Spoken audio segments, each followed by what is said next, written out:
اعوذ باللہ من الشیطان الرجیم بسم اللہ الرحمن الرحیم۔ پیارے بچوں اور سامعین حضرات، السلام علیکم ورحمۃ اللہ وبرکاتہ۔ جماعت ہاشتم کے نصاب اردو میں ہم آج موضوع جابر بن حیاں کے کچھ اور مشق ہم کریں گے۔ سوالات تو اس کے ہو گئے، 9 سوالات کروائے تھے میں نے، امید ہے آپ لوگوں نے اچھی طرح سمجھا ہوگا۔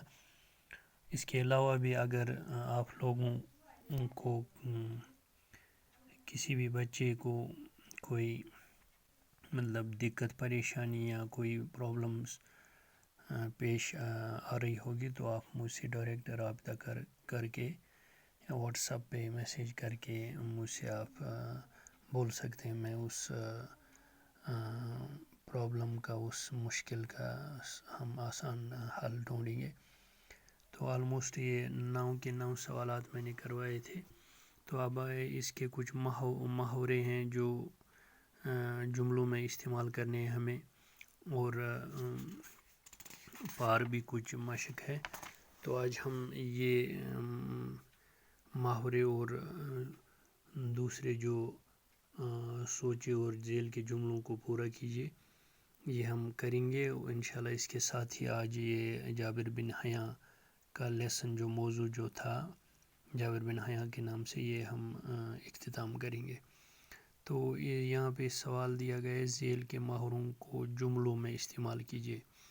تو پہلا محاورہ ہے فکر لاحق ہونا، دوسرا ہے بوجھ پڑنا، تیسرا ہے کوٹ کوٹ کر بھرنا، چوتھا ہے دھند سوار ہونا، اور پانچواں ہے بابا آدم۔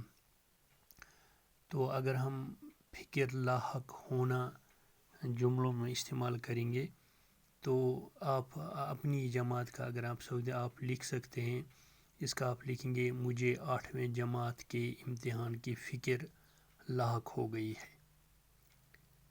ہے نا؟ مجھے 8ویں جماعت کے امتحان کی فکر لاحق ہو گئی ہے۔ تو دوسرا ہے جملہ، دوسرا محاورہ بوجھ پڑنا۔ تو اگر آپ لکھیں گے والد کی وفات کے بعد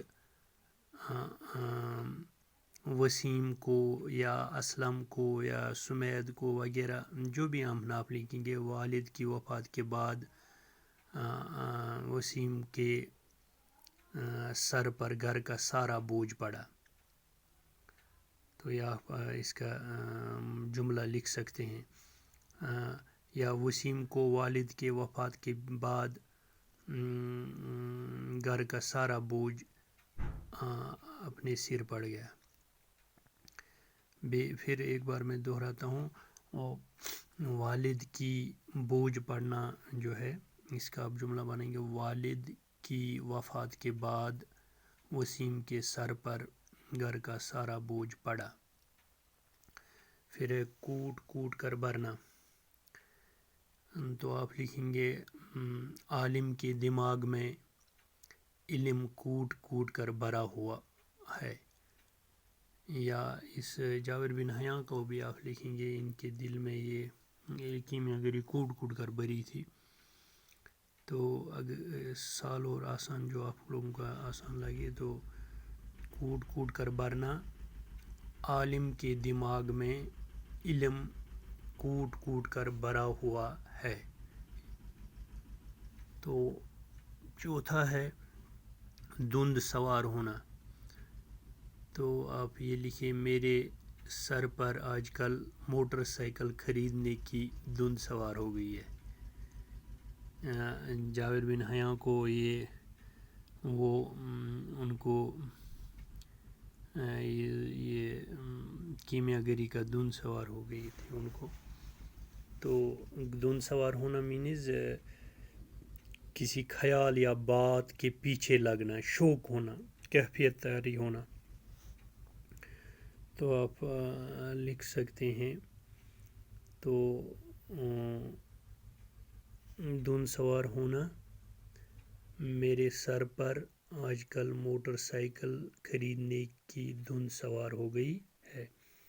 پانچواں اور آخری ہے بابا آدم، اس کا لکھیں یہاں کوئی نظم و نسق نہیں ہے، یہاں کا تو بابا آدم ہی نرالا ہے۔ اس جابر بن حیاں کو بابا آدم، کیمیا گری کا بابا آدم کہتے تھے۔ تو یہ ہم نے اس لیسن میں بھی پڑھا، دنیا یہ ان کو کیمیا گری کا بابا آدم کہتے تھے ان کو۔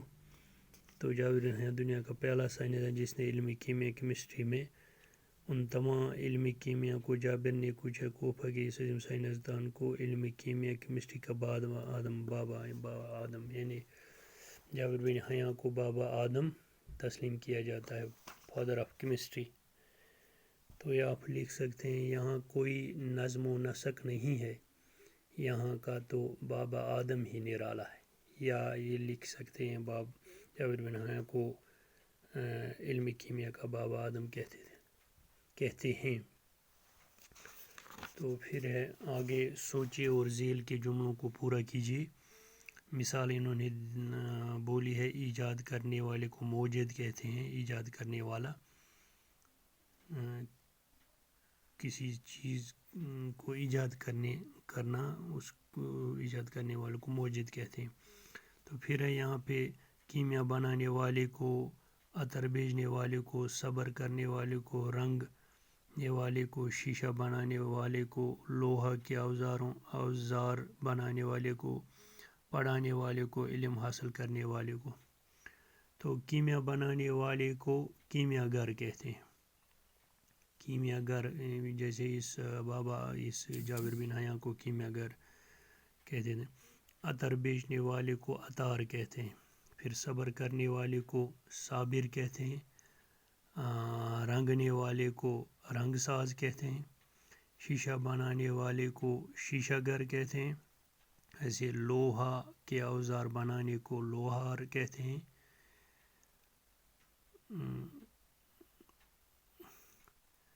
پھر پڑھانے والے کو معلم کہتے ہیں، استاد یا معلم، تو علم حاصل کرنے والے کو طالب علم، ایسے زیور بنانے والے کو سونار کہتے ہیں، جیسے شیشہ بنانے والے کو شیشہ گر کہتے ہیں، شیشہ بنانے والے کو شیشہ گر کہتے ہیں، زیور بنانے والے کو سونار کہتے ہیں۔ تو آلموسٹ سب ایک بار میں پھر دہراتا ہوں، کیمیا بنانے والے کو کیمیا گر کہتے ہیں، عطر بیچنے والے کو عطار کہتے ہیں، صبر کرنے والے کو صابر کہتے ہیں، رنگنے والے کو رنگ ساز کہتے ہیں، شیشہ بنانے والے کو شیشہ گر کہتے ہیں، ایسے لوہا کے اوزار بنانے کو لوہار کہتے ہیں، پڑھانے والے کو معلم کہتے ہیں، علم حاصل کرنے والے کو طالب علم کہتے ہیں۔ جیسے آپ طالب علم ہیں، آپ علم حاصل کر رہے ہیں، تو آپ اوپر آپ سوال لکھیں گے، نیچے یہ جوابات جو میں نے بتائے۔ تو امید ہے آپ لوگوں کو یہ اچھی طرح سمجھ آیا ہوگا۔ آج ہم نے اس لیسن کا اختتام بھی کیا، انشاءاللہ اگر زندگی رہی تو اگلی کلاس میں ہم نظم پڑھیں گے، خاک وطن۔